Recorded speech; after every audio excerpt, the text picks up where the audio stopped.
কখনো কি মনে হয়েছে কেন পৃথিবীর কিছু দেশ এত ধনী আর বাকিরা এত গরিব? এই বিশাল বৈষম্যের পেছনে কিন্তু একটা দারুণ ইন্টারেস্টিং থিওরি আছে। তো চলুন আজ সেটাই সহজ করে জেনে নেওয়া যাক। হ্যাঁ, এই প্রশ্নটাই। এটা কিন্তু আমাদের সবার মাথায় ঘোরে, তাই না? মানে যুগ যুগ ধরে কিভাবে এমনটা হতে পারে যে কিছু দেশ শুধু এগিয়েই যাচ্ছে আর বাকিরা যেন এক জায়গাতেই আটকে আছে। চলুন এই রহস্যের গভীরে যাওয়া যাক। তো এই বৈষম্যের একটা খুব জোরালো ব্যাখ্যা পাওয়া যায় একটা তত্ত্বে, যেটাকে বলা হয় ওয়ার্ল্ড সিস্টেমস থিওরি। আর এই অসাধারণ ধারণাটা আমাদের সামনে এনেছেন সমাজবিজ্ঞানী ইম্যানুয়েল ওয়ালাস্টিন। সহজ কথায় এই থিওরিটা বলছে পুরো দুনিয়াটাকে আলাদা আলাদা দেশের অর্থনীতি হিসেবে না দেখে একটা সিঙ্গল ইউনিট হিসেবে ভাবতে হবে। মানে একটাই গ্লোবাল ইকোনমি, যার ইঞ্জিনটা হলো ক্যাপিটালিজম বা পুঁজিবাদ। আর এই পুরো সিস্টেমটা চলে একটা আন্তর্জাতিক শ্রম বিভাজনের উপর ভিত্তি করে। এই থিওরির সবচেয়ে মজার ব্যাপার হলো এটা পুরো বিশ্বকে 3টে স্তরে ভাগ করে। তো চলুন একে একে এই স্তরগুলো দেখে নেই। প্রথমেই আসছে কোর বা কেন্দ্রীয় দেশগুলো। ভাবা যেতে পারে এরাই হলো এই গ্লোবাল সিস্টেমের বস। মানে high skilled industry, advance technology আর বিশাল অর্থনৈতিক ক্ষমতা সবকিছু এদের হাতে। এরাই পুরো খেলাটা নিয়ন্ত্রণ করে। আচ্ছা, কোরের ঠিক উল্টো দিকে আছে পেরিফেরি বা প্রান্তিক দেশগুলো। এদের মূল ভূমিকাটা কি?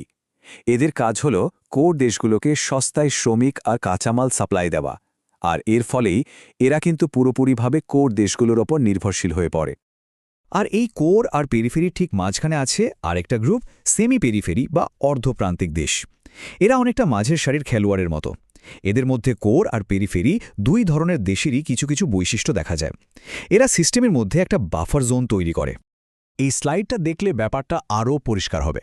দেখুন, একদিকে কোর দেশগুলোতে হচ্ছে হাইটেক প্রোডাকশন, আর অন্যদিকে পেরিফেরি দেশগুলো দিচ্ছে সস্তা শ্রম আর কাঁচামাল।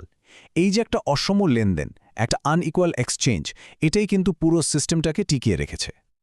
তাহলে এখন প্রশ্ন হলো, এই সিস্টেমের ফলটা কি দাঁড়াচ্ছে? কেন এই বৈষম্যটা ভাঙা যাচ্ছে না?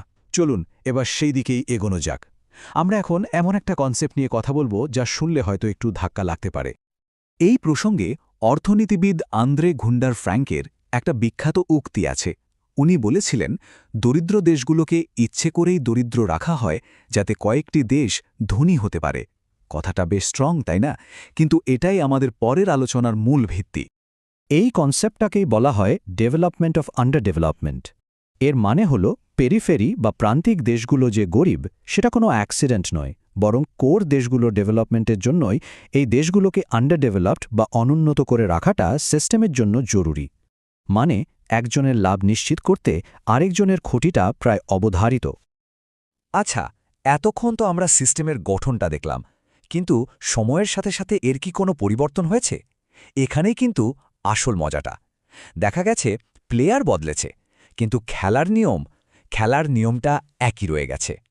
যেমন ধরুন, ১৭ শতকে এই সিস্টেমের নেতৃত্বে ছিল নেদারল্যান্ডস, ১৯ শতকে সেই জায়গাটা নিল গ্রেট ব্রিটেন, আর ২০ শতকে এসে নেতা হল মার্কিন যুক্তরাষ্ট্র। তো লিডারশিপ কিন্তু হাত বদল হয়েছে, তাই না? কিন্তু আসল কথা হলো, এই লিডারশিপ বদলের পরেও মূল কাঠামোটা কিন্তু একদম বদলায়নি। সেই ক্যাপিটালিস্ট বেস, সেই কোর পেরিফেরি শ্রমবিভাজন সবকিছু একদম আগের মতোই আছে। তার মানে সিস্টেমটা আসলে যে কোনো একটা দেশের চেয়ে অনেক বেশি পাওয়ারফুল। পুরো ব্যাপারটা বোঝার জন্য একটা নদীর কথা ভাবা যেতে পারে। ধরুন, এই বিশ্ব অর্থনীতিটাই একটা বিশাল নদী। এর উৎস হল পুঁজিবাদ, আর আন্তর্জাতিক শ্রম বিভাজন ঠিক করে দেয় নদীর স্রোত কোন দিকে বইবে। এখন হচ্ছেটা কি? নদীর মূল স্রোতটা গিয়ে কোর দেশগুলোর জমিতে জল দিচ্ছে, তাদের উর্বর করছে। আর সিস্টেমটা এমনভাবে ডিজাইন করা যে পেরিফেরি দেশগুলোর জমি শুকনোই থেকে যাচ্ছে। তাহলে আমাদের সবার জন্য শেষ প্রশ্নটা এটাই, এই যে বিশ্ব অর্থনীতিরূপী নদী, এর গতিপথ কি আদৌ বদলানো সম্ভব? এমন কোনো পথ কি বের করা যায় যাতে এই নদীর জল সব দেশের মাটিকে সমানভাবে ভেজাতে পারে? এই প্রশ্নটা নিয়ে ভাবার অবকাশ রেখেই আজকের মতো শেষ করছি।